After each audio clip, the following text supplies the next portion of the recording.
লিটারেচারের শেষ যে ব্রড কোশ্চেনটা সেটা নিয়ে আমরা আজকে একটু আলোচনা করব। আর এরপরে আমরা খুব দ্রুত ইয়েগুলো পড়ব, এই পার্ট বি এবং এই শর্ট নোটগুলো। পার্ট বি এর ক্ষেত্রে আমি একটা জিনিস বলি, সেটা হচ্ছে যে তোমাদের ক্ষেত্রে এই অনেক সময় এরকমটা হতে পারে হিস্ট্রিতে যে পার্ট বি এ যেটা পড়েছো সেটা তোমার চলে আসলো পার্ট সিতে, আর পার্ট সি এর কোনো কোশ্চেন পার্ট বিতে চলে আসতে পারে, এরকমটা হতে পারে। দেখা যাচ্ছে একটা দুইটার ক্ষেত্রে এরকম হয় অনেক সময়। সো তোমরা যেটাই পড়ো পার্ট বি বা পার্ট সি, এটা ওইভাবেই পড়বে যাতে করে হচ্ছে যদি কখনো পার্ট বি এর কোশ্চেন সিতে আসে, মানে সি এর কোশ্চেন যদি পার্ট বিতে আসে তাহলে তো ছোট করতে পারবে তোমরা, বাট এই ছোট কোশ্চেনটা যদি বড় করে লিখতে বলে তখনই সমস্যা। তো এই জিনিসটা একটু ওইভাবেই পড়তে হবে যাতে করে আমরা দুইভাবেই কভার করতে পারি। আচ্ছা, আরেকটা জিনিস সেটা হলো, আমরা এই যে বলছিলাম যে এই সবগুলোই কিন্তু আমরা মোটামুটি পড়েছি এর আগে। তারপরে এইটার ব্যাপারে তোমাদেরকে আমি কি যেন একটা দিয়েছি, তো এটা নিয়ে আলোচনা করছি না। আমরা আজকে আলোচনা করব সেটা হচ্ছে এই প্রশ্নটা, describe the features of modern novel, drama অথবা এজ। তিনটার ভিতরে যে কোনো একটা হয়তো চলে আসতে পারে আমাদের পরীক্ষায়। তবে এই ক্ষেত্রে আমাদের যে সুবিধা সেটা হচ্ছে আমরা যদি এজ এর ফিচারটা পড়ি তাহলে আমাদের এই দুইটার ফিচারও পড়া হয়ে যাবে। আমাদেরকে তখন জাস্ট যেটা করতে হবে একটু ঘুরিয়ে লিখতে হবে যদি এজ এর ফিচার পড়ি। আর যদি কমন পড়ে যায় হচ্ছে মডার্ন নোভেল বা ড্রামার ইয়েটা, আমরা একই জিনিস পড়বো, জাস্ট ঘুরিয়ে পড়বো। সো আজকে এইটা এইটা পড়ার পরে আমরা পার্ট সিটা আর পড়বো না, আমরা পার্ট বিতে তখন চলে যাব। আচ্ছা, এইটার ক্ষেত্রে আমরা দেখি, এটা দেখো আমি এখানে একটা ইয়ে দিয়েছি,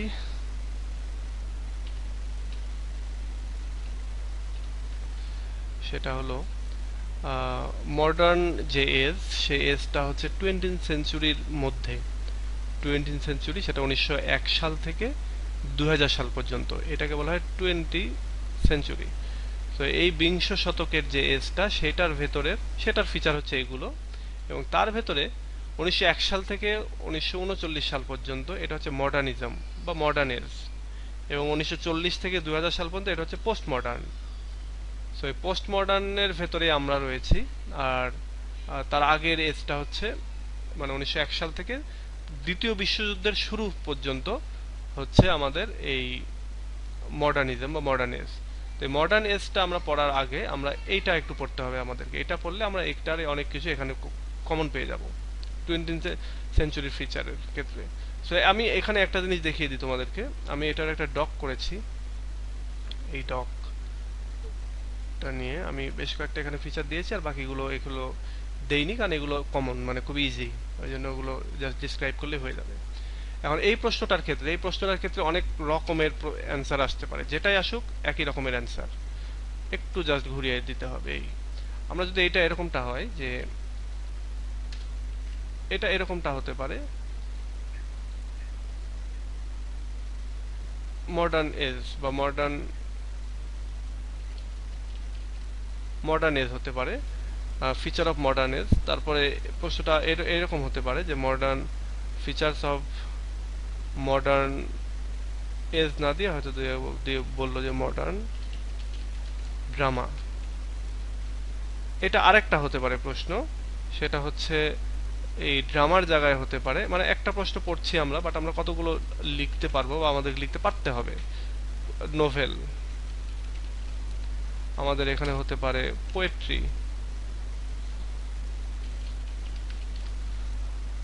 সো এই একটা প্রশ্ন পড়বো আমরা, একটা বাই দুইটা একটু দেখবো, আর এই বাকি সবগুলোই হবে। আর সবগুলোর ভেতরে কিছু আছে দু একটা ইয়ে একটু আলাদা, সো এই আলাদাগুলো আমরা একটু করে দেখে রাখবো যাতে করে আমরা লিখতে পারি। সো এখন দেখো এটার ক্ষেত্রে যে এইটার ক্ষেত্রে আমাদের মডার্ন 20th সেঞ্চুরির যে ফিচারগুলি সেটা হচ্ছে এগুলো, এবং মডার্ন এজের ফিচার এটা হচ্ছে এইগুলো, এবং এইগুলোর ভেতরে এগুলো কিছু কমন আছে বা কিছু জিনিস আছে যেগুলো আমরা নিজেরা এমনিতেই পারবো, আমাদের যেহেতু চারপাশের ঘটনা, যে ঘটনাগুলো এখনো ঘটতেছে সেগুলো আমরা এমনিতেই পারবো। আর পোস্ট মডার্নিজমের ঘটনা এটা হচ্ছে আমাদেরও ঘটনা এটাও। সো এটাও আমরা এমনিতেই পারবো। আমরা জাস্ট এটাকে এগুলো দেখলে আমরা বুঝে ফেলবো আর কি এটাতে কি বলা হচ্ছে। তো আমরা আজকে এই অংশটা নিয়ে দেখি, আমাদের যদি প্রয়োজন হয় তাহলে আমরা এই অংশটা নিয়েও একটু আলোচনা করব। সো এই অংশটা নিয়ে আলোচনা করার আগে আমরা শুরুতেই এইটাতে যাই, রিয়েলিজম। রিয়েলিজমের ক্ষেত্রে আমরা একটু বলি, সেটা হচ্ছে যে রিয়েলিজম বা রিয়াল এই কথাটাই হচ্ছে যে বাস্তব বা যেটা যেমন সেটাকে তেমন ভাবে উপস্থাপন করা। সাহিত্যের ক্ষেত্রে, সাহিত্যের ভেতরে যখন রাইটাররা বা কবিরা বা ড্রামাটিস্ট বা নোভেলিস্ট যেটাই বলো না কেন, তারা যখন কোনো একটা ঘটনা নিয়ে কিছু একটা লিখছে, সাপোজ এই যে 20th সেঞ্চুরির ভিতরে অবশ্যই এই যে এত বছর, এই 100 বছরের ভেতরে দুইটা সবচেয়ে বড় ঘটনা ঘটেছে, তার ভিতরে একটা হচ্ছে প্রথম বিশ্বযুদ্ধ আর একটা হচ্ছে দ্বিতীয় বিশ্বযুদ্ধ। সো এইখানে এই সাহিত্যগুলো প্রথম বিশ্বযুদ্ধ এবং দ্বিতীয় বিশ্বযুদ্ধের দ্বারা অনেকভাবে প্রভাবিত, এবং এই প্রভাবিত হতে গিয়ে যে ঘটনাগুলি যেরকম সেই ঘটনাগুলোকে সেভাবেই উপস্থাপন করাটাকে বলা হচ্ছে রিয়েলিজম। তো রিয়েলিজমের আমরা এখানে একটা সংজ্ঞা পাবো, এই যে এই কথাটাই আমি বলছিলাম যে রিয়েলিজমটা কি। রিয়েলিজমটা হচ্ছে ইজ দ্য আর্ট, আচ্ছা, realism in the arts is generally the attempt to represent subject matter truthfully without artificiality and avoiding speculative fiction and supernatural elements। বলা হচ্ছে এই রিয়েলিজম বলতে এটা হচ্ছে কোন একটা সাবজেক্টকে উপস্থাপন করার একটা আর্ট, যেখানে ওই সাবজেক্টটাকে উপস্থাপন করা হয় সত্য ট্রুথফুলি, মানে যে ওটা যেমন তেমন ভাবেই, উইদাউট আর্টিফিশিয়ালিটি, এখানে কোনো কৃত্রিমতা থাকবে না, এবং অ্যাভয়েড করবে অদ্ভুত রকমের যে ফিকশন অ্যাড করা, যেখানে কাল্পনিকতা বেশি থাকবে, এরকমটা থাকবে না, এবং একই সঙ্গে এটার ভেতরে সুপার ন্যাচারাল এলিমেন্টের প্রাধান্য কম থাকবে। এলিমেন্ট যে থাকবে না, সুপার ন্যাচারাল থাকতে পারবে না এরকমটা না, কিন্তু প্রাধান্য কম থাকবে। সো এই সুপার ন্যাচারালিজমটা, এই শব্দটাকে আবার এই ন্যাচারালিজমের সাথে মানে একভাবে চিন্তা করা হয়, এবং এই দুটাকে প্রায় সমার্থক বা সিনোনিমাসলি চিন্তা করা হয়, বাট আসলে এটা সিনোনিম না, কিন্তু সিনোনিমাস না, কিন্তু এটার অর্থটা প্রায় অনেকটা ওই রকম।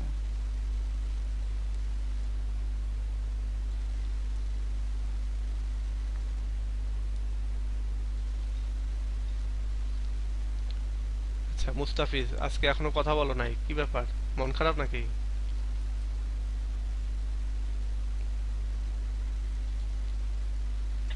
একটু খাওয়া দাওয়া করলাম তো, আর ক্লাস করতেছি, এই জন্য কথা বললাম না। এখন আচ্ছা, তো সরি স্যার, তুমি আরো আরো খাওয়া দাওয়া করো। খাওয়া দাওয়া শেষ স্যার। আচ্ছা, তোমার দেশের বাড়ি কোথায়? আমার বাসা স্যার, গ্রামের বাড়ি হচ্ছে সাগাটা গটিয়া গ্রামে। আচ্ছা, এবার বুঝলে বুঝবো না, স্যার জেলার নাম বলো। জেলার নাম গাইবান্ধা স্যার। ও, তাহলে তো বেশি দূরে না, রাজশাহী থেকে। গাইবান্ধা জেলা। হুম হুম। হ্যাঁ স্যার, আপনার পাশের বাসা পাশাপাশি স্যার। হ্যাঁ, নাটোরের পাশেই। আচ্ছা ঠিক আছে, তাহলে এখন তাহলে মাইক্রোফোন অফ করো। আচ্ছা, ঠিক আছে। সো এই যে রিয়েলিজমটা আশা করি বুঝতে পেরেছো। রাইটাররা যখন তাদের রাইটিং এর ভেতরে কোনো একটা সাবজেক্ট ম্যাটারকে হুবহু ওইভাবেই তুলে ধরে, সেটা যেরকম সেরকম ভাবেই। সো এইটাকেই বলা হচ্ছে রিয়েলিজম। তো এই রিয়েলিজম একটা হচ্ছে 20th সেঞ্চুরির একটা ফিচার। এরপরে আমরা দেখব হচ্ছে love for romance. Love for romance এটাও একটা 20th সেঞ্চুরি ফিচার। এটা 20th সেঞ্চুরি বলতে তো এই যে 2000 সাল পর্যন্ত তো আমরা যত রাইটিং পাই তার ম্যাক্সিমামই তো, মানে আমাদের যুগের রাইটিং যদি বলি তাহলে আমরা এই সময়টার ভেতরেই পাই। ইভেন আমরা যদি আমরা বাংলাতে যদি চিন্তা করি, তাহলে আমরা ধরো কাজী নজরুলের রাইটিং এর মধ্যে, আমরা ওই হচ্ছে রবীন্দ্রনাথের অনেক রাইটিং এর মধ্যে আমরা পাবো, হচ্ছে জসিমউদ্দিনের রাইটিং এর মধ্যে আমরা পাবো, মানে আরো যত যেগুলো হুমায়ুন আহমেদের রাইটিং এর মধ্যে। সো এই এই ফিচারগুলি আমাদের মধ্যে যেমন কমন পড়ে যাবে। সো এটা আমরা একটু দেখো যে তার মধ্যে একটা হচ্ছে এই লাভ ফর রোম্যান্স। রোম্যান্স হচ্ছে, আমরা রোম্যান্স বলতেই বুঝি যে প্রেম ভালোবাসা। তো এখানে মূলত এই প্রেম ভালোবাসাটাকেই বোঝানো হচ্ছে। হ্যাঁ, আমরা লাভ ফর রোম্যান্স বলতে রোমান্টিক এলিমেন্ট তা কিন্তু না, এখানে লাভ ফর রোম্যান্স বলতে রোম্যান্সের কথাই বলা হচ্ছে, প্রেম ভালোবাসা। তো এই যুগে আমরা শুধুমাত্র যে মানে নোভেল, ড্রামা, পোয়েট্রি এগুলো দেখবই না, এগুলোর পাশাপাশি আহ, আগে তো আর টিভি, সিনেমা এগুলো ছিল না, মুভি এগুলো ছিল না, কিন্তু এই যুগটাতে, আমাদের এই যুগে আমরা এই যে ডিজিটাল মিডিয়া সেটা আমরা পেয়েছি। তো এখানেও আমরা দেখেছি যে অনেক নোভেল, অনেক ড্রামা যেগুলো পরবর্তীতে মুভি হয়েছে, এবং সেই নোভেলগুলোর ভেতরেও যেরকম রোম্যান্স ছিল, মুভিগুলোর ভেতরে আমরা দেখেছি। আমরা এখানে কি দেখেছি যে ইট মিনস, অর্থাৎ এই লাভ ফর রোম্যান্স মানে হচ্ছে রোমান্টিক স্টোরিজ। এই যে এটা ওই যে অ্যাংলো স্যাক্সন এবং ওল্ড ফ্রেন্ডস, রোম্যান্স শব্দ থেকে এসেছে, এটা আমি পড়ছি না, এটা তোমরা লেখার জন্য তোমরা পড়ো। তবে রোম্যান্স শব্দটা দিয়ে কিন্তু বোঝাচ্ছে একটা জিনিস, সেটা হচ্ছে যে শিভালরি এবং লাভ, অর্থাৎ বীরত্বপূর্ণ ঘটনা বা বীরত্বপূর্ণ স্টোরি এবং ভালোবাসার স্টোরি। এটা অনেকটা আমাদের বাংলা সিনেমার মতো, আমরা যদি আমাদের বাংলা সিনেমার সাথে তুলনা করি, সেটা কিন্তু অনেকটা এরকম যে সেখানে নায়কেরা, পিচ্ছি পিচ্ছি নায়কেরা বীরত্ব দেখাবে এবং ভালোবাসা করবে। তো এইটা ব্যাপারটা এরকম যে দেখো, এইটার মানে যে ইট মিনস রোমান্টিক স্টোরিজ, এটার ভেতরে রোমান্টিক স্টোরি থাকবে, সেটা নোভেল, ড্রামা, মুভি যেটাই হোক না কেন, এবং উইথ শিভালরাস ফিট অফ হিরোস, এবং এখানে হিরোদের একেবারে বীরত্বপূর্ণ হচ্ছে কাহিনী বা ঘটনা থাকবে এখানে। অ্যান্ড নাইট, এবং মানে হিরো এবং নাইটদের এই ঘটনাগুলো থাকবে। রোম্যান্স ডিসক্রাইব শিভালরি, কোর্টলি লাভ, এখানে বলছে যে রোম্যান্স বলতে এখানে মানে বীরের যে ঘটনা, বীরত্বপূর্ণ কাজগুলি সেগুলো, এবং আরেকটা হচ্ছে কোর্টলি লাভ। কোর্টলি লাভ বলতে যদিও আগের ইয়েতে বোঝাচ্ছে যে হচ্ছে রাজপ্রাসাদের ভেতরের যে ভালোবাসা সেগুলো, বা অভিজাতীয় যে ভালোবাসা, অভিজাতীয় নায়ক নায়িকাদের যে প্রেম সেটা। তবে আধুনিক যুগে এটা কিন্তু একটু চেঞ্জ, এখন হচ্ছে ওই গরিবের রানী সিনেমাও আছে তারপরে যেখানে ওমর সানি গরিব আর মৌসুমী হচ্ছে বড় লোক, এরকম অনেক কাহিনী আছে।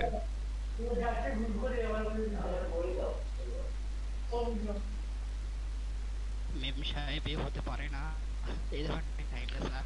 আচ্ছা, হ্যাঁ, তুমি মাইক্রোফোনটা অফ রাখো, মাইক্রোফোনটা অফ রাখো। আচ্ছা, সো এরকম কিন্তু কাহিনী এরকমটা রয়েছে।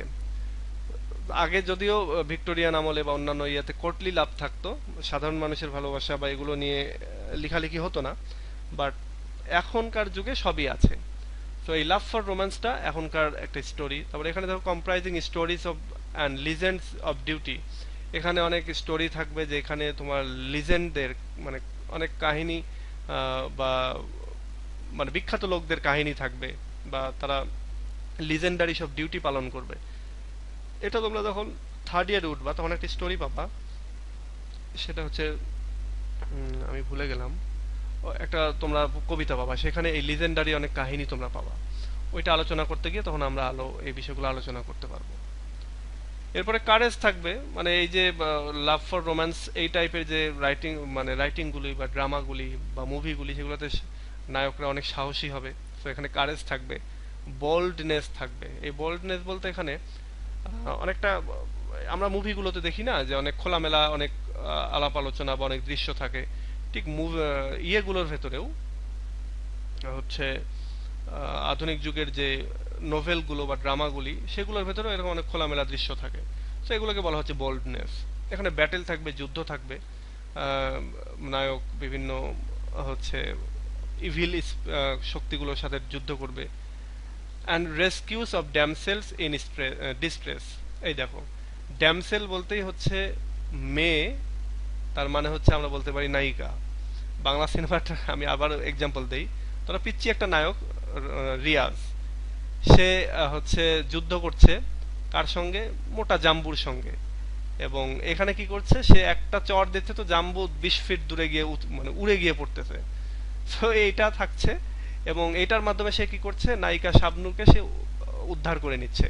তো এই যে রেস্কিউ অফ ড্যামসেল, এই যে নায়িকাদের বা মেয়েদেরকে উদ্ধার করা তাদের ডিস্ট্রেসের সময়, তাদের কষ্টের সময়, তাদের বিপদের সময়ে, এবং এটা করতে গিয়ে কি থাকবে, ব্যাটেল থাকবে, বোল্ডনেস থাকবে, এখানে কারেজ শো করবে নায়ক, হ্যাঁ, এই জিনিসগুলো থাকবে। তো এই লাভ ফর রোম্যান্স হচ্ছে এই যুগের একটা বৈশিষ্ট্য, এই 20th সেঞ্চুরির, এবং এই 20th সেঞ্চুরির বৈশিষ্ট্য যে এইটা, তার প্রমাণ হচ্ছে যে আমি এতগুলো বাংলা সিনেমার গল্প বললাম।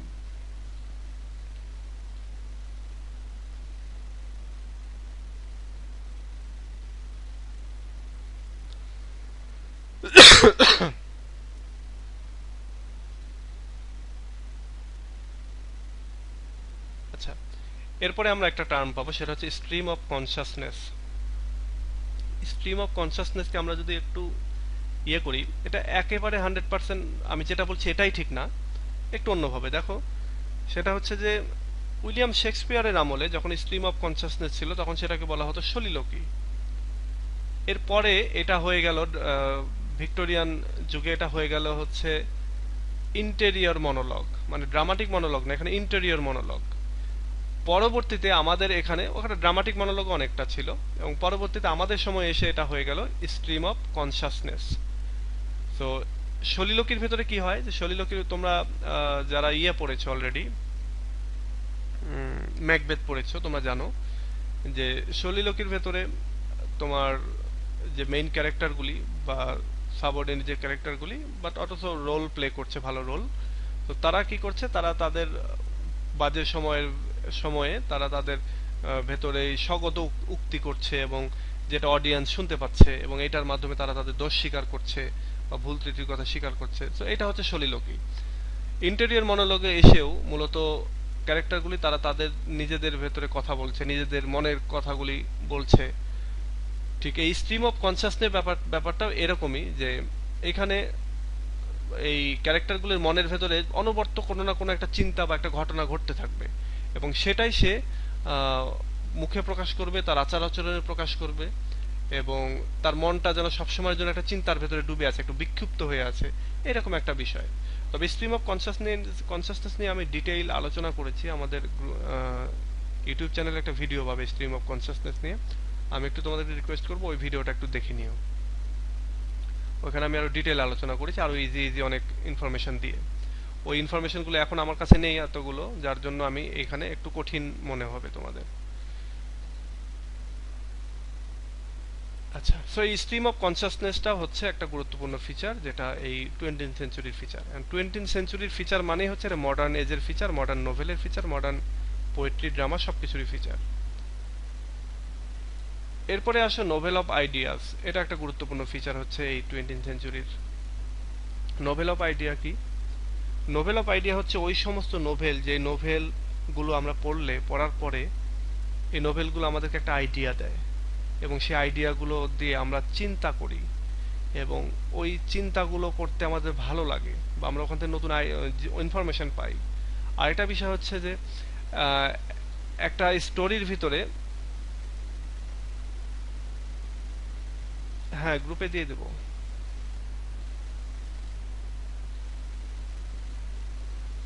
দেখো, একটা স্টোরির ভিতরে একটা প্লট যেমন গুরুত্বপূর্ণ, ক্যারেক্টার যেমন গুরুত্বপূর্ণ, সেটিং যেমন গুরুত্বপূর্ণ, ঠিক তেমনি আইডিয়াটাও হচ্ছে গুরুত্বপূর্ণ।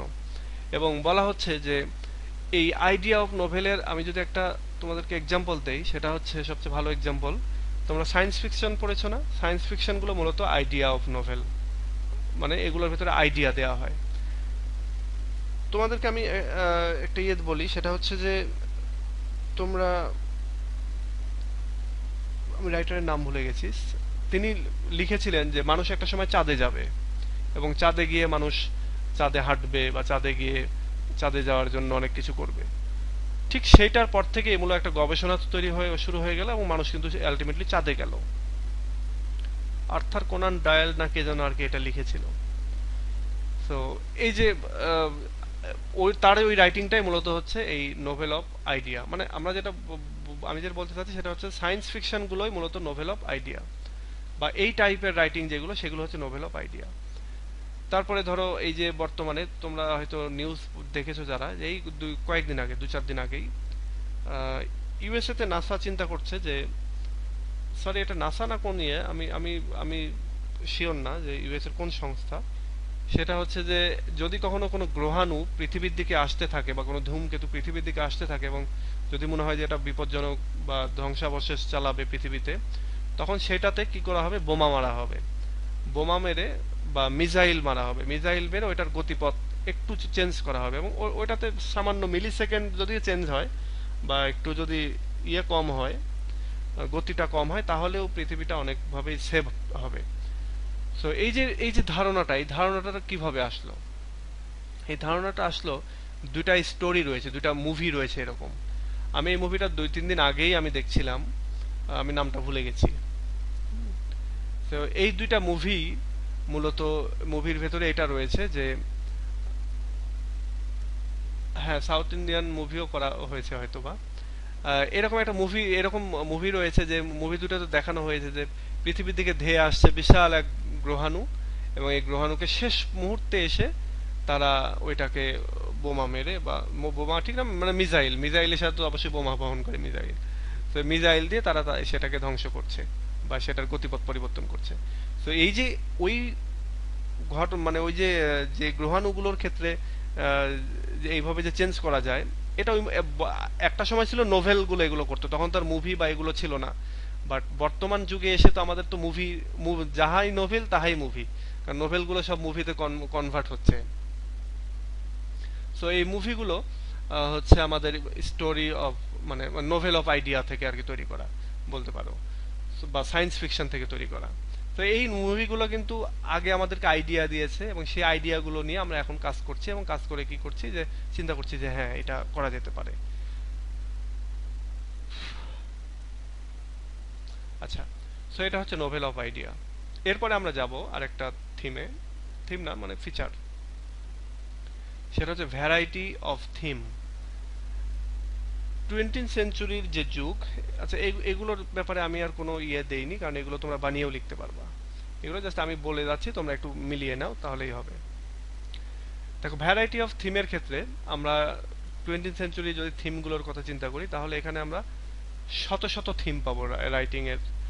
একটা সময় যদি আমরা চিন্তা করি, সেটা হচ্ছে যে উইলিয়াম শেক্সপিয়ার তার সময় তিনি কি নিয়ে লিখেছেন, তিনি ট্র্যাজেডি কমেডি নিয়ে লিখেছেন, এবং তার ঘুরে ফিরে ওই ট্র্যাজেডির ভেতরে একটা নায়িকা থাকবে, সে হবে নায়কের চেয়ে বেশি মেধাবী, মানে আমরা আপাতত দৃষ্টিতে যেটা দেখেছি, এবং সে বিভিন্ন জায়গায় আর কি কাহিনী করবে। ওইটা আমরা মার্চেন্ট অফ ভেনিসে দেখেছি, ওইটা আমরা দেখেছি হচ্ছে ওই যে ওই comedy as you like it, হ্যাঁ অ্যাজ ইউ লাইক ইট আছে, সেটাতে আমরা দেখেছি। আমরা এরকম আরো অনেকগুলো স্টোরি আছে যেগুলোতে আমরা এগুলো দেখেছি। আবার ট্র্যাজেডির ক্ষেত্রে ওই দেখা যাচ্ছে একটা ক্যারেক্টার, সে তার ফল হচ্ছে তার কোনো ঘটনা থেকে, এটাই আমরা দেখেছি। বা এরকম 2-3-4টা থিম নিয়ে আমাদের ওই যুগগুলোর রাইটিং গুলো সব মানে আবর্তিত হয়েছে। বাট 20th সেঞ্চুরিতে এসে অনেক অনেক রকমের থিম। কারণ একটা জিনিস চিন্তা করো, ওই আগে কিন্তু এই এত ভয়ঙ্কর রকমের যুদ্ধ হয়নি, এত যে বোমা বোমা তারপরে গোলা বারুদ এগুলো ছিল না। তো তখনকার মানে বলতে পারো যে আইডিয়ার অভাব ছিল, তখন আইডিয়া যতটুকু ছিল সেগুলো নিয়ে তারা লিখেছে। বাট এখন এসে তো অনেক আইডিয়া, তো এখন এই ভ্যারাইটি অফ থিম মানে অনেক ধরনের থিম চলে এসেছে, থিমের ভেতরে অনেক বৈচিত্র্যতা এসেছে। সো এই 20th সেঞ্চুরি লিটারেচারের ক্ষেত্রে এই ভ্যারাইটি অফ থিম এটা হচ্ছে একটা ফিচার। এরপরে রয়েছে লাভ। লাভ অফকোর্স এটা যুগে যুগে সব যুগেরই একটা থিম। তবে আমরা যদি ওই অ্যাংলো স্যাক্সন পিরিয়ডের কথা চিন্তা করি, তাহলে ওখানে লাভের চেয়ে যুদ্ধটাকে বেশি প্রাধান্য দেওয়া হয়েছে, সুপার ন্যাচারাল এলিমেন্টদেরকে বেশি প্রাধান্য দিয়েছে। আমরা যদি ইয়ের দিকে আসি, রেনেসান্স বা এর পরবর্তীতে আসি, তাও লাভের চেতে ওই ঘটনা, বীরত্বপূর্ণ বিভিন্ন ঘটনা, তারপরে নাইটদের বিভিন্ন যুদ্ধ, এই জিনিসগুলোকে প্রাধান্য দেওয়া হয়েছে। বাট রোমান্টিক মানে ফিলিং, রোমান্টিক যুগে যদি আসি, সেখানে লাভকে চিন্তা করা হয়েছে হচ্ছে প্রকৃতির প্রতি ভালোবাসাটাকে। এটা আমরা রোমান্টিক এজ যখন পড়বো তখন আমরা জানবো। বাট মডার্ন এজে এসে বা এই 20th সেঞ্চুরিতে এসে ভালোবাসা মানে ভালোবাসাই, সেখানে লাভ মানে লাভ নিয়েই ওখানে কাহিনী থাকবে। শুধু লাভ স্টোরি দিয়েই অনেক সিনেমা হিট হয়ে গেছে না, শুধু লাভ স্টোরি, অন্য কিছু নাই। তোমাদের এই যে আমি যদি ইয়ের কথা বলি, এই একটা মুভি কিছুদিন আগে যে ইয়াতে খুব শ্রেয়া ঘোষালের খুব গান টান ছিল, কি যেন একটা মুভি, কিছুই না, জাস্ট লাভ থিম, লাভ থিম দিয়েই ওটা হিট করে ফেললো, কিছু গান দিয়েই হিট। এরকম আরো অনেক মুভি আছে না যেগুলো শুধুমাত্র ভালোবাসার থিম দিয়েই হয়ে যায়। ঠিক আমি মুভির কথা এই জন্য এক্সাম্পল দিচ্ছি যে যেটা এখন মুভি সেটাই তো আবার যদি বই আকারে বের করা হয় তাহলে তো সেটা নোভেল বা সেটা ড্রামা। সো এই লাভ থিমটা হচ্ছে অনেক গুরুত্বপূর্ণ একটা থিম এই 20th সেঞ্চুরির ক্ষেত্রে, এবং এটা এই যুগের রাইটিং এর ভেতরে বা রাইটারদের ভেতরে ছিল।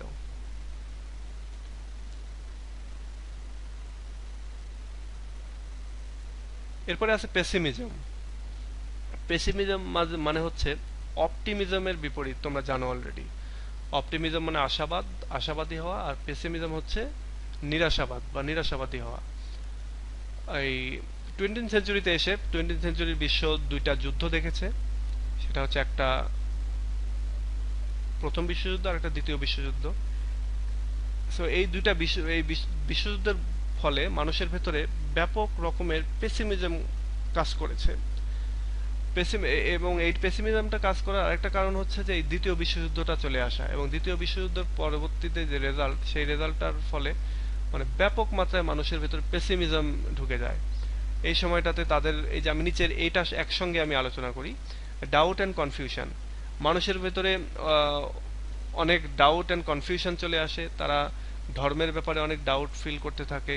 তারা ক্রিশ্চিয়ানিটির ব্যাপারে, ক্রিশ্চিয়ানিটি বলাই হয় যে দ্বিতীয় বিশ্বযুদ্ধ বা প্রথম বিশ্বযুদ্ধ দুইটাই ক্রিশ্চিয়ানিটির বা খ্রিস্টান ধর্মের ফেলিওরের কারণে। এটা মানে ধর্মের ব্যাপারেও তারা ডাউটনেস ফিল করতে থাকে, বা তাদের ভেতরে ডাউটটা চলে আসে, এবং কনফিউজড। তারা অনেক কনফিউজড, কি করবে কিছু বুঝতে পারছে না, এবং কি করব কিছু বুঝতে পারছে না, এবং বিবেক বিবেচনা এগুলো কাজ করে না, এবং এর ফলে তারা যুদ্ধ বা বিগ্রহ এগুলো ঘটিয়ে ফেলে, এবং সব শেষে এর রেজাল্ট হিসেবে আসে সাধারণ মানুষের ভেতরে, জনগণের ভেতরে একটা পেসিমিজমের কাজ করে, হতাশাবাদ, যা কি ঘটেছে এগুলো নিয়ে আসলে আর মানে এখন যা হাতে যা আছে এগুলো নিয়ে আর কি হবে, মানে যে হোপ চলে যায় আর কি মানুষের ভেতর থেকে। সেই পেসিমিজমের ধারণাটা আমরা পেয়ে থাকি হচ্ছে এই 20th সেঞ্চুরির ভেতরে।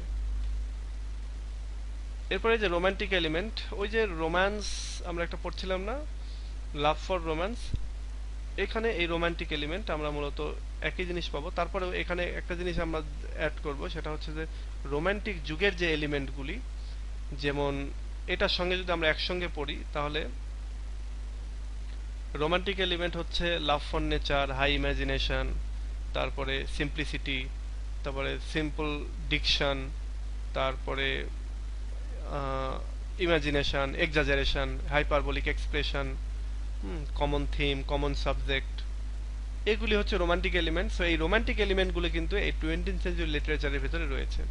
আমরা অনেক স্টোরি দেখেছি না, অনেক মুভি বা অনেক ড্রামা, অনেক কিছু দেখি না, খুব সাধারণ থিম নিয়ে ওগুলো রচিত, যেটা ওই ভিক্টোরিয়ান বা নিও ক্লাসিক্যাল যুগের চেয়ে আলাদা।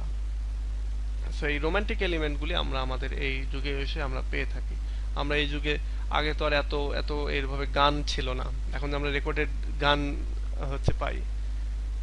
আমরা যেটা বলতে পারি যে, আমি যদি এখানে ওই লাভের ক্ষেত্রে যদি বলি, তাহলে লাভ, দেখো একটা জিনিস, এমন কোনো গান আছে যে গানগুলি খুবই শ্রুতিমধুর, খুব ভালো, কিন্তু সেখানে সাবজেক্ট তুমি, আর তুমি ছাড়া খুব ভালো কোনো রোমান্টিক কোনো গান আছে? এবং সেটা দুঃখের বা সুখের যেটাই হোক না কেন, কিন্তু সাবজেক্টটা হচ্ছে তুমি। তুমি মানে হচ্ছে কেউ একজনকে মানে ভালোবাসো, তাকে নিয়ে গানটা গাচ্ছ। সো এই তুমি সাবজেক্টটা নিয়ে যে গানটা হচ্ছে, সেই গানটার দিয়ে মূলত এই যে এই লাভ, তারপরে এই যে রোমান্টিক এলিমেন্ট, মানে লাভ ফর রোম্যান্স, এগুলো কিন্তু রোমান্টিক এলিমেন্ট। তো এই এলিমেন্টগুলো তার ভেতরে রয়েছে। এরপরে এই যে নেচার হচ্ছে প্রকৃতি নিয়ে তো প্রচুর গল্প কবিতা রয়েছেই। আমরা আমরা যদি এমনি বাংলা লিটারেচার থেকে যদি আলোচনা করি, তোমরা পড়েছিলে না, তোমাদের সিলেবাসে মনে হয় ছিল, হাজার বছর ধরে, তারপরে তিতাস একটি নদীর নাম। তোমরা বাংলাদেশের মুক্তিযুদ্ধ নিয়েও অনেক স্টোরি রয়েছে, যেমন ধরো হাঙ্গর নদীর গ্রেনেড, এই যে নাটক, ড্রামা বা নোভেলগুলি। হাজার বছর ধরে ছিল না স্যার, আমাদের লাল সালোয়ার বইতেই ছিল ইন্টারমিডিয়েটে। আচ্ছা, হ্যাঁ, এই এই এই যে এই রাইটিংগুলোতে সবকিছুতে কিন্তু নেচার নিয়ে একটা, তোমরা পদ্মা নদীর মাঝি হয়তো বা পড়েছো, দেখবে এই জায়গাগুলোতে নেচারের একটা প্রাধান্য রয়েছিল। এই যে যেমন পদ্মা নদীর মাঝি, হাঙ্গর নদীর গ্রেনেড, হ্যাঁ তিতাস স্যার একটি পড়েছি নদীর নাম। তো। দেখো এই যে রাইটিংগুলো, এটা আমি বাংলা লিটারেচার থেকে আমি এক্সাম্পল দিচ্ছি, বাট এগুলো কিন্তু ইংলিশের মধ্যেও ছিল। আচ্ছা, সো এই নেচার হচ্ছে একটা গুরুত্বপূর্ণ রোল প্লে করতো এই 20th সেঞ্চুরির মধ্যে, এবং এই নেচার নিজেও একটা হচ্ছে এই রোমান্টিক এলিমেন্ট। তবে এখানে নেচারের আরেকটা দিক আছে। আরেকটা দিক হচ্ছে, নেচার শুধুমাত্র যে প্রকৃতি তা কিন্তু না, এটা হচ্ছে হিউম্যান নেচারকেও দিক নির্দেশ করে। মানে হিউম্যান নেচারটা নিয়েও কিন্তু এই যুগে ব্যাপক রাইটিং হয়েছে। তোমরা টিএস ইলিয়টের যদি রাইটিং পড়ে থাকো তাহলে তোমরা জানো। তোমাদের টিএস ইলিয়ট আছে কি? নাই মনে হয়, এটা থার্ড ইয়ার উঠলে তোমরা পাবা। মারাত্মক একটা মনে করো রাইটার, তিনি তার যে কবিতাগুলি মারাত্মক কবিতা। তোমরা টি.এস. এলিয়টের রাইটিং মনে হয় একটা পড়েছো কিনা ফার্স্ট ইয়ারে, আমি ভুলে গেছি ওইটার নামটা। ফার্স্ট ইয়ারে মেবি একটা পড়েছো তোমরা। Odd to the West wind, এটা কিসের? শেলির মনে হয় এটা। পাশাপাশি শেলি স্যার। হ্যাঁ, ওটা শেলির শেলি রাইটিং। স্যার। আচ্ছা, স্যার সো এই টি.এস. এলিয়টের রাইটিং, তারপরে তোমরা ডাব্লিউ.বি. ইয়েটস এর রাইটিং, এগুলো তোমরা পাবা। এগুলো তোমরা হচ্ছে ডাব্লিউ.বি. ইয়েটস এর রাইটিং তোমরা ফোর্থ ইয়ারে উঠলে পাবা, আর টি.এস. এলিয়টের রাইটিং তোমরা থার্ড ইয়ার উঠলেই পাবা। সো এই রাইটারগুলি এত কঠিন কঠিন সব শব্দ ভাষা ইউজ করে করে এত সুন্দর সুন্দর করে কবিতা লিখেছেন, যেগুলো কবিতা তুমি পড়ে বুঝতে পারবা না এমনিতেই। যখন তুমি বিশ্লেষণ করবা খুব ধীরে সুস্থে ইয়ে করে, নোট গাইড ফলো করে, তখন দেখবা যে কি অসাম সব রাইটিং। তো এগুলোর ভেতরে মানুষের যে নেচার, সেই নেচারগুলোকে এক্সপ্লোর করার চেষ্টা করা হয়েছে। মানে নেচার হচ্ছে দুই রকমের, একটা হচ্ছে প্রকৃতি আর একটা হচ্ছে হিউম্যান নেচার। এরপরে দেখো হিউম্যানিটারিয়ান অ্যান্ড ডেমোক্রেটিক নোট। এই যে টোয়েন্টিথ সেঞ্চুরির প্রধান কথাই হচ্ছে ডেমোক্রেসি বা হিউম্যানিটারিয়ান। যদিও যতটাই বলা হোক হিউম্যানিটারিয়ান, যদিও টোয়েন্টিথ সেঞ্চুরিতে প্রচুর ইনহিউম্যান কাজ কারবার ঘটেছে, অমানবিক কাজ কারবার ঘটেছে, দুইটা বিশ্বযুদ্ধই তার প্রমাণ। আমরা যদি আমাদের মানে বিশ্বযুদ্ধ তো ওয়ার্ল্ড ওয়াইড, আমরা আমাদের বাংলাদেশের ক্ষেত্রে যদি চিন্তা করি, তাহলে আমাদের ৭১-এর যে ঘটনাগুলো ঘটেছে, ইনহিউম্যান অনেক ঘটনা ঘটেছে। সো এই যে ইনহিউম্যান ঘটনাগুলি, পাশাপাশি এখানে হিউম্যানিটারিয়ানও অনেক ঘটনা রয়েছে। মানুষকে প্রাধান্য দিয়ে, মানবিক গুণাবলীকে প্রাধান্য দিয়ে অনেক রাইটিং এখানে রয়েছে। এটা তোমরা ইংলিশ লিটারেচারের ক্ষেত্রেও এটা অনেক ঘটেছে। এবং ডেমোক্রেসির যে বিষয়গুলি, ডেমোক্রেটিক অনেক রাইটিং, বা আমরা হচ্ছে অনেক এরকম রাইটিং পাবো যেটা হচ্ছে এই ডেমোক্রেসির বিষয়গুলো নিয়ে আছে। তোমরা ইয়ে পড়েছো না, তোমরা মার্টিন লুথার কিং এর অনেক ইয়ে পড়েছো, সেটা যদিও অনেক আগের, কিন্তু তারপরেও এগুলো সমসাময়িক হিসাবে চিন্তা করা হয়, এবং ওই আলোচনাগুলি সমসাময়িক মানে এই সময়টাতে এসেই মূলত ব্যাপক হিট করে। তো এই যে হিউম্যানিটারিয়ান যে আলোচনা বা হিউম্যানিটারিয়ান দিকগুলো নিয়ে যে লিটারেচার বা ডেমোক্রেটিক যে নোট রাইটিং এর ভেতরে আসা, এই সবগুলোই হচ্ছে এই মডার্ন যুগের বা টোয়েন্টি সেঞ্চুরি লিটারেচারের একটা বৈশিষ্ট্য। রিলিজন এবং মিস্টিসিজম।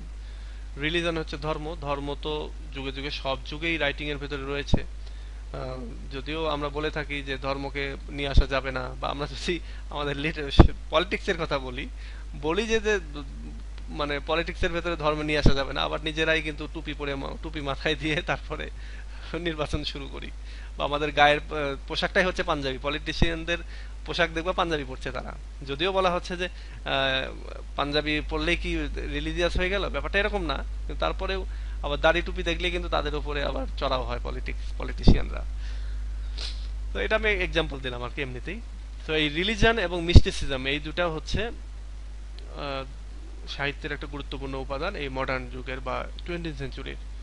মিস্টিসিজম হচ্ছে মেটাফিজিক্যাল মানে সামথিং, অর্থাৎ যেখানে অতি ইন্দ্রিয় দিয়ে বুঝতে হয়। অর্থাৎ কিছু টপিক, যেমন ধরো মেটাফিজিক্যাল টপিকের কথাই যদি বলি, সোল, তারপরে ডেথ, তারপরে লাভ, ফেথ, গড, এগুলো সবই, এগুলো কোনো বডি নেই, এগুলো আমাদের ইন্দ্রিয় দিয়ে আমরা বুঝে থাকি। লাভের যে ফিলিংটা, এটা কি দেখা যায়, কিন্তু আমরা বুঝি যে হ্যাঁ এটার এক্সিস্টেন্স আছে। আমরা ফেথ, বিশ্বাসের যে বিষয়টা, এটা আমরা বুঝি। তো এগুলোর জন্য আমরা কিন্তু জীবন দিয়ে দিই, বিশ্বাস করি, বিশ্বাসের জন্য আমরা কিন্তু জীবন দিয়ে দিই। সেটা হচ্ছে গডের প্রতি বিশ্বাস হতে পারে, এটা আমাদের নেতা নেত্রীদের প্রতি বিশ্বাস হতে পারে।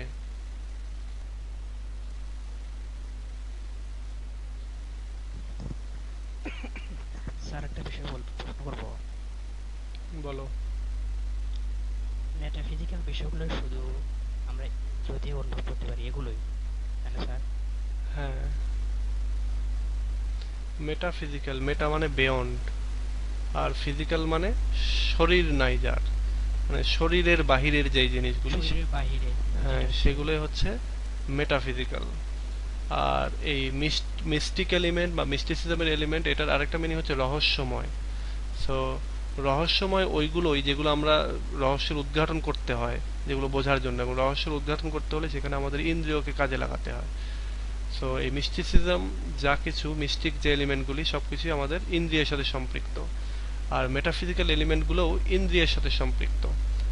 যেমন ফেইথের যে বিষয়টা, গডের সম্পর্কে তুমি ফেইথ করবা, গডকে ফেইথ করবা কি করবা না, এটা হচ্ছে পুরোপুরি তোমার ইন্দ্রিয়ের উপরে। তুমি নিজে ফিল করবা যে গড আছে কি নেই, তোমাকে বলে দিতে হবে না। তারপরে ফেইথ, বিশ্বাস, যেমন আমরা কি করি, গডের প্রতিও বিশ্বাস করি, আমরা আমাদের নেতা নেত্রীকেও বিশ্বাস করি। বিশ্বাস করে কি করি, আমরা তাদের জন্য জীবন দিয়ে দেই। সো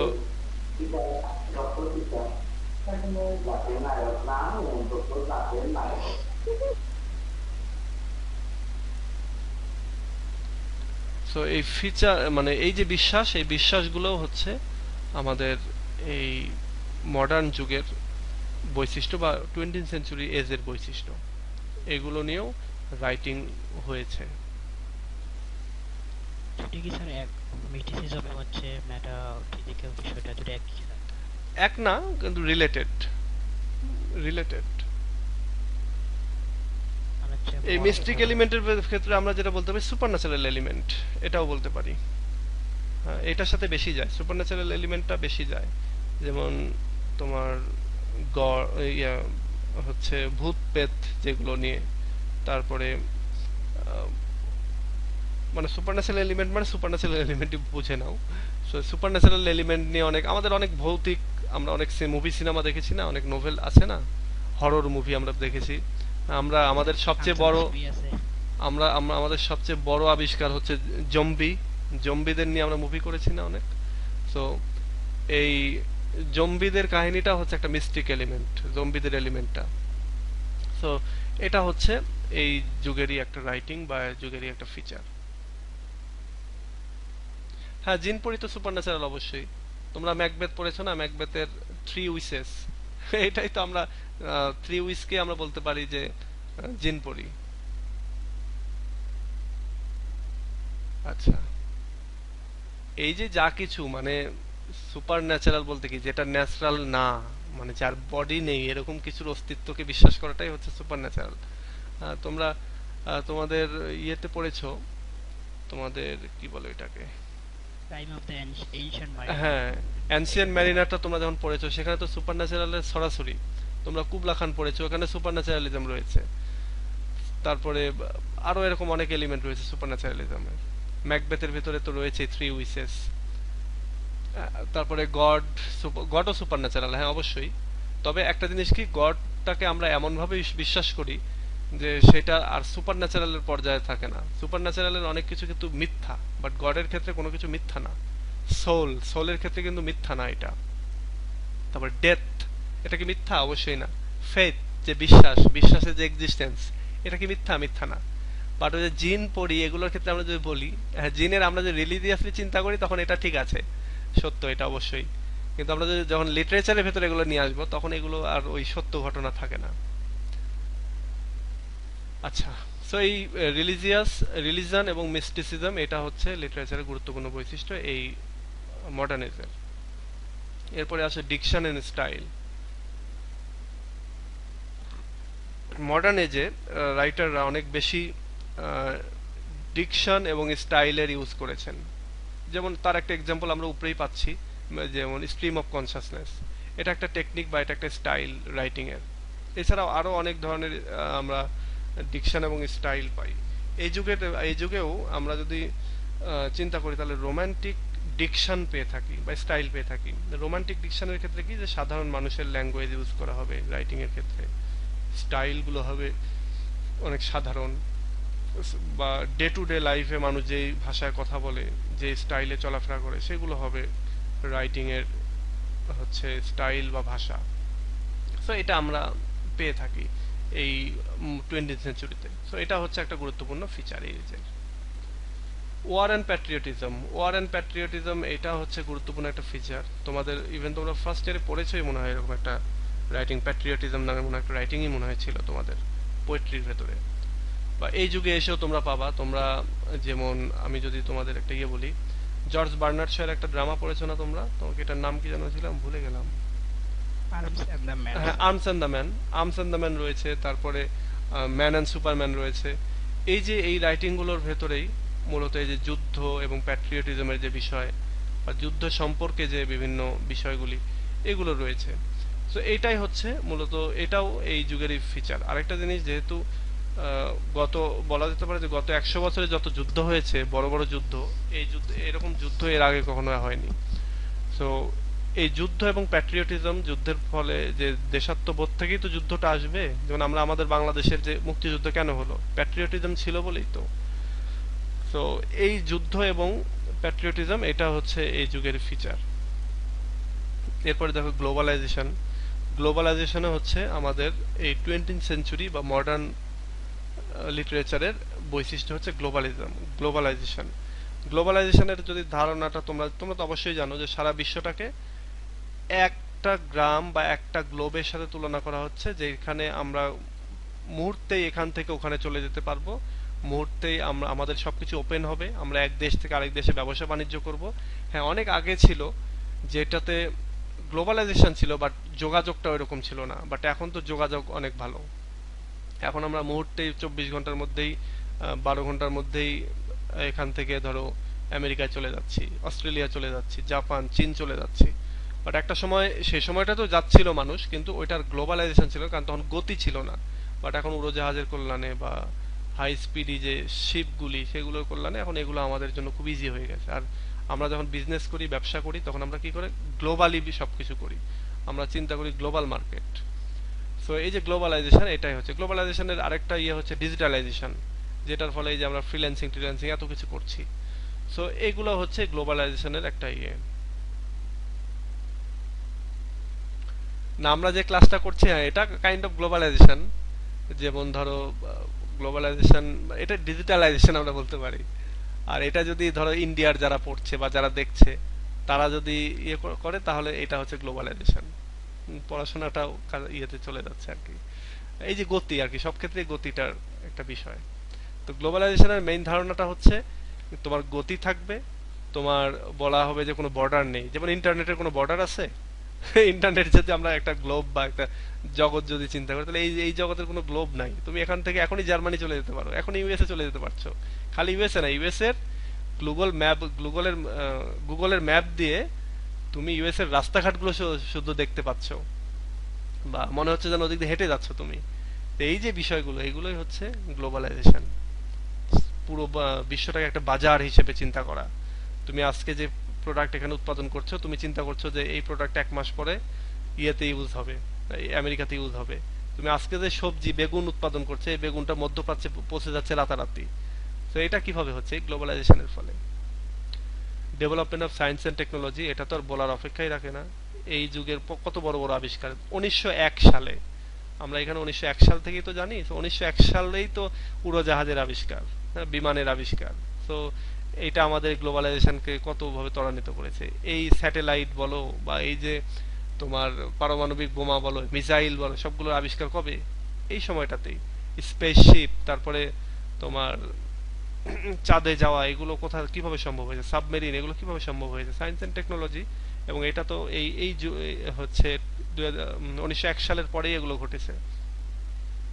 তো এটা হচ্ছে অসাম একটা ফিচার এই 20th সেঞ্চুরির। ক্যাপিটালিজম হচ্ছে পুঁজিবাদ। পুঁজিবাদের মেইন ধারণাই হচ্ছে তোমার মানে আমার।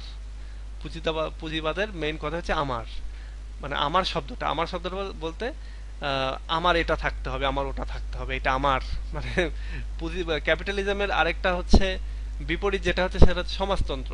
সমাজতন্ত্রের আইডিয়াটা হচ্ছে আমার বলে কোনো কিছু থাকবে না, সবকিছু রাষ্ট্রের। সব সম্পত্তি সবকিছু রাষ্ট্রের, রাষ্ট্র আমাদেরকে খাওয়াবে, আমরা যে কাজগুলো করব সেগুলো রাষ্ট্রের জন্য।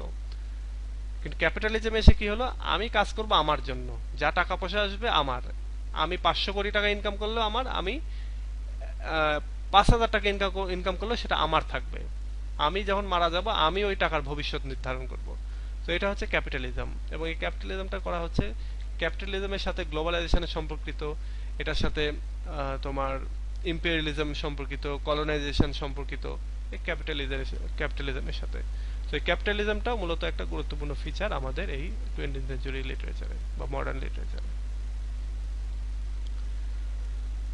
আচ্ছা, সো এই হচ্ছে আলোচনা। তোমাদের এর ভেতরে যদি কোনো কিছু বলার থাকে আমাকে একটু বলতে পারো। আমরা এখানে এগুলো আমি যে আলোচনাগুলো করলাম এই আলোচনাগুলো তো তোমরা এখান থেকে নিয়ে অ্যাড করতেই পারবা প্রশ্নের সাথে। পাশাপাশি তোমরা তোমাদের বইগুলো যদি পড়তে যাও তাহলে দেখবে এইগুলোই আছে। ওগুলো হয়তো আরো সুন্দর করে ভাষাগত ইয়ে করে বলা আছে, কিন্তু মেইন কথাগুলো এইগুলোই। তো তোমরা একটু সেইভাবে আরেকটা জিনিস সেটা হচ্ছে যে কোন বিষয়গুলি নিয়ে, যেমন এগুলোর ভেতর থেকে যখন আলোচনা করবে তখন তোমরা দু একটা রাইটিং এর উল্লেখ করবে। যে জায়গাগুলোতে, যেমন এখানে আমি ওয়ার অ্যান্ড প্যাট্রিয়টিজম উল্লেখ করতে গিয়ে আমি বললাম যে জর্জ বার্নার্ড শর আর্মস অ্যান্ড দ্য ম্যান, এটার একটা এক্সাম্পল তোমরা দিয়ে দিলা। তারপরে এই যে ধরো সায়েন্স অ্যান্ড টেকনোলজি নিয়ে যদি পড়তে যাও তোমরা কোনো সাইফাই মানে কি বলে সায়েন্টিফিক কোনো মুভির নোভেলের নাম দিয়ে দিলা, মুভি দিবা না আর কি, নোভেলের উল্লেখ করলা। তারপরে তোমরা কবিতার ক্ষেত্রে এই যে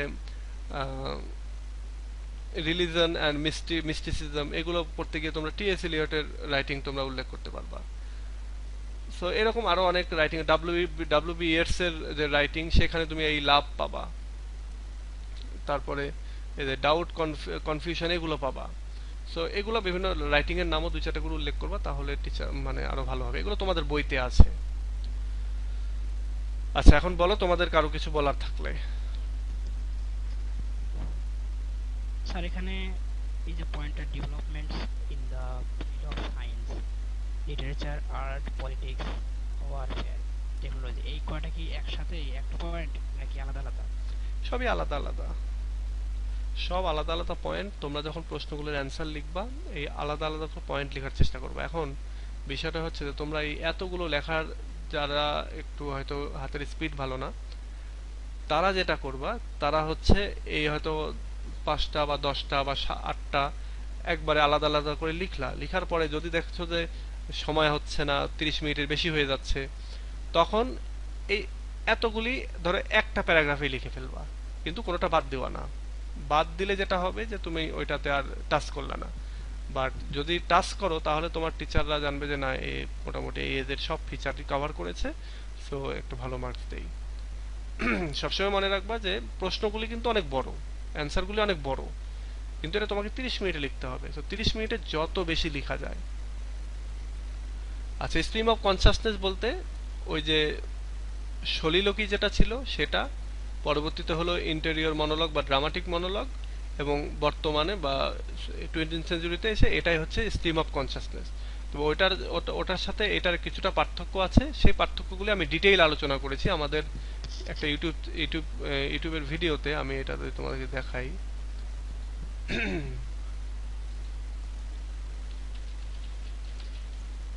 স্ট্রিম অফ কনসাসনেস লিখে তোমরা এবার ক্লাউড স্কুল প্রো সার্চ করবা। এই যে স্ট্রিম অফ কনসাসনেস আমি একটা ডিটেইল আলোচনা করেছি, 13 মিনিটের ভিডিও আছে। তো আমি এটার লিঙ্কটা তোমাদেরকে দিয়ে দিই।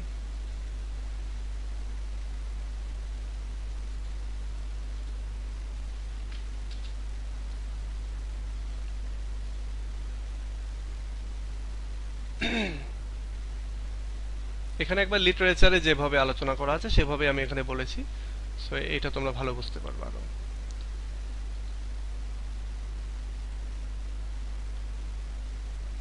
হিস্ট্রি অফ লিটারেচারের ক্লাস আজকেই শেষ না, আজকে তো আমরা ব্রড কোশ্চেন গুলো শেষ করলাম, বাট এরপরে আমরা শর্ট কোশ্চেন গুলো পড়বো।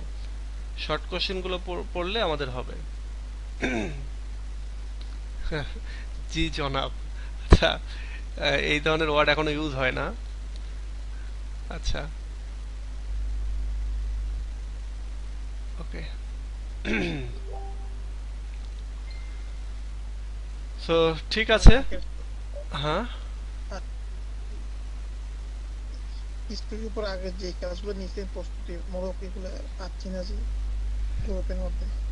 কেন পাবা না? এটা জাস্ট তুমি ব্যাক করো তাহলেই হবে। যেমন তুমি এই প্রশ্নটা লিখে সার্চ করো। তোমরা যেটা করবা সেটা হচ্ছে সার্চ করতে হবে।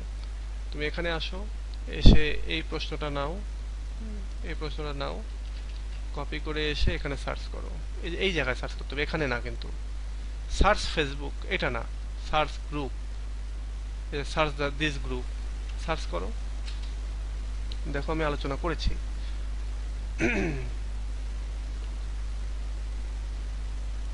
আচ্ছা, এটার এই যে নোট আছে, হ্যান্ড নোট, কে লিখেছিল এটা? আতিক ফয়সাল। এটার আমি ভিডিও তো আছে, দাঁড়াও।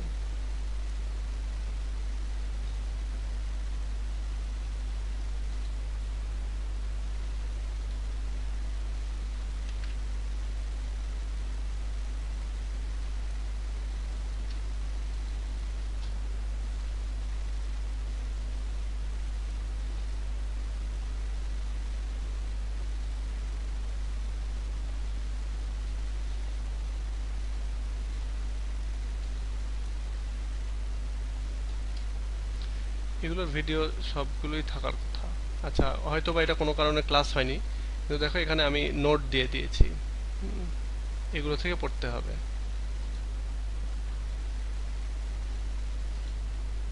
এগুলো থেকে পড়তে হবে।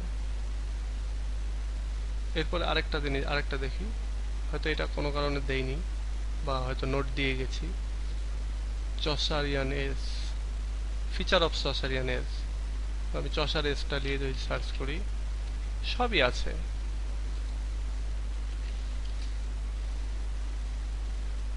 এই যে চসার এজ নিয়ে আলোচনা আছে, ব্ল্যাক ডেথ, এই যে কাহিনী, সব ফিচার অফ চসারিয়ান এজ। এটা কিন্তু ভিডিও, এই যে ভিডিও, 3-4টা ভিডিও আছে, শুধু সার্চ করতে হবে। ইভেন এটা নিয়ে দেখো নোটও আছে, তোমাদের ফ্রেন্ডরাই লিখেছে, তোমরাও তাদের সাথে কথা বলে এই নোটগুলো নিয়েও তোমরা লিখতে পারবা। এই যে একটা ভিডিও, এটা লাইভ ভিডিও ছিল, কিসের জন্য জানি না, feature of new classical age, এই যে এটা, এই যে ভিডিও, রেনেসান্স এজের video, social picture of Chaucerian age, সেটার এই যে নোট বোরহানুদ্দিন লিখেছিল। History of English literature feature of Chaucer, এই যে লাইভ ক্লাস ছিল ফিচার অফ চসার, নিও ক্লাসিক্যালের ফিচার, এটা ওল্ড ইংলিশ এজের ফিচার, ওই যে অ্যাংলো স্যাক্সন এবং ওল্ড ইংলিশ, এই যে এখানে রয়েছে। ওই যে বললাম যে আছে, কিন্তু কিভাবে জাস্ট আলোচনা করেছি এটা। তোমরা এভাবে জাস্ট খুঁজে খুঁজে একটু পড়তে হবে, যেহেতু চলে গেছে সময়ে অনেকটা। কন্ট্রিবিউশন অফ রোমান্টিক পোয়েট, এই যে এটা, এটার এই যে গতদিনে আমি জাস্ট একটা নোটের মতো করে দিয়েছি। আর এই দেখো এখানে কিন্তু আমরা আমাদের ভিডিও আছে, এখানে ভিক্টোরিয়ান এজের ফিচার, 18th সেঞ্চুরি স্যাটায়ার, এটার ফিচার। এগুলো আমরা দেখো ফেব্রুয়ারি, মানে এই বছর 2000 সালের ফেব্রুয়ারি, 2000 সালের এপ্রিলে এটা, তারপরে 22শে ফেব্রুয়ারি এই যে প্রোজন রিজন এটা। বাট এটা আবার আমাদের গত দিনগুলোতেও আমরা আলোচনা করেছি, তো সবই আছে। এই যে 18th সেঞ্চুরিকে কেন, 23শে ফেব্রুয়ারি, এটা সব আছে। জাস্ট এইভাবে সার্চ করে একটু খুঁজতে হবে।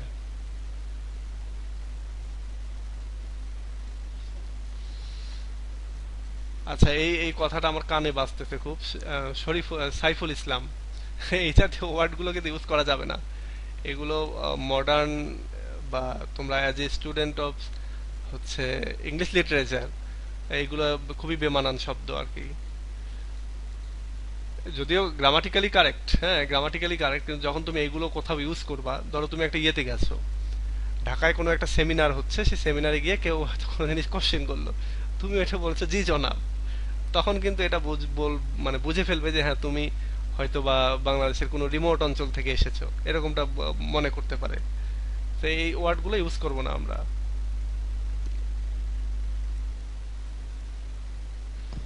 বিকল্প হিসেবে আমরা ম্যাডাম অর স্যার এগুলো ইউজ করতে না পারি, না, তাই না এগুলো স্যার? আমি এটা বলছি না, এটা যে বিকল্প আমি এটা বলছি না। কিছু ওয়ার্ড আছে না, যে ওয়ার্ডগুলো একেবারে খুবই আঞ্চলিক, বা এগুলো আজ থেকে 50 বছর আগে ইউজ হয়েছে খুব, যেগুলো এখন আর ওইভাবে ইউজ করা যাবে না, যেগুলো করলে মানে বুঝে ফেলবে যে আসলে তোমার আধুনিক ওয়ার্ড সম্পর্কে তোমার গ্যাপ আছে, এই এই জিনিসগুলো হয়তো ও মনে করবে।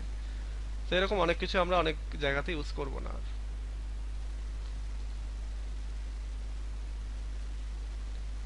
আচ্ছা, এটা কে, আজও কি ক্লাস ছিল? এখানে লিংক দেওয়ার পরেও জয়েন করতে না পারলে কি করে বলবো বলো? কানেকশন হচ্ছে না, তাহলে এটা তো আমি কি বলবো? পাসকোডটা বলে দেন স্যার, হয়তো পাসকোডটা এই যে কপি করতে সবই পারবেন আছে, না, সবই এটার আছে প্রবলেম। এখানে, দেয়াই আছে। এখন এখানে আর কি বলবো আমি? আপনি এটা করে দিতে ভালো হতো। কিভাবে বলবো ওকে? আলাদাভাবে লিখে দেন স্যার, হয়তো ওটা দেখেনি মনে হয়। আচ্ছা, ওই সময়টাই তো নাই, তাই না? ওই যেমন তোমাদের এই ক্লাসটা নিচ্ছি, যখন তোমাদের ঠিক আগের ক্লাসটা নিয়েছি আমি, আহ, এই যে কি বলে এটাকে, আগের ক্লাসটা নিয়েছি নিউ সেকেন্ড ইয়ার যারা আছে, এবার যারা ফার্স্ট ইয়ারদের সেকেন্ড ইয়ার উঠলো তাদের ক্লাসটা নিচ্ছিলাম। তাদের ক্লাসটা নিয়েই, তাদেরটা কেটে দিয়েই, তাদের ভিডিও রেন্ডার না করে আবার তোমাদেরটা নিচ্ছি। তোমাদেরটা এই যে কেটে দিয়ে 6 মিনিট চলে গেছে না, এখন তোমাদেরটা কেটে নিয়ে আমি আবার ফোর্থ ইয়ারের ক্লাস নেওয়া শুরু করবো। তো এইটা খুবই টাফ, যে এর বাইরে এই লাইভ ক্লাস চলার সময় এগুলো ইয়ে করা খুবই টাফ।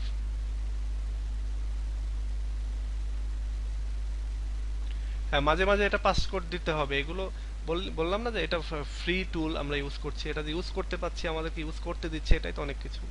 তবে ইনশাল্লাহ আগামী বছর এটা কিনে নিব। এটা কিনতে প্রায় 15,000 টাকা লাগবে। তো আগেই তো এটা কিনে নিয়ে আমি কি করব? আগে দেখি তোমরা কতদিন থাকছো সেটার উপরে আর কি ডিপেন্ড করে এটা কেনা লাগবে। তো ঠিক আছে, আজকে এ পর্যন্তই। ভালো থেকো সবাই। আমরা সামনের দিন আমরা শর্ট কোশ্চেন গুলো নিয়ে আলোচনা করতে থাকবো। আর আমরা যেই আলোচনাগুলো করছি, যেগুলো পড়ছি, আমাদের ব্রড কোশ্চেন গুলো মূলত আমরা আগেও একবার আলোচনা করেছিলাম আমাদের এই গ্রুপেই। আমরা এখন মূলত আমাদের চলছে হচ্ছে রিভিশন। তো তোমরা যারা নতুন তারা সবই পাবে, এখানে আছে সবই, জাস্ট একটু সার্চ করতে হবে। তোমরা যদি নিজেরা খুঁজে না পাও, গ্রুপেই পোস্ট করো যে আমি এই জিনিসটা খুঁজে পাচ্ছি না, কেউ কারো কাছে থাকলে একটু লিঙ্কটা দাও। তখন সে হয়তো ওই ভিডিওর নিচে গিয়ে তোমাকে কমেন্ট করলো বা মেনশন করলো, তাহলে তোমরা পেয়ে যাবে। সো ঠিক আছে, তোমরা সবাই ভালো থেকো। আল্লাহ হাফেজ। আমরা নেক্সট দিন আবার ক্লাস করবো ইনশাল্লাহ।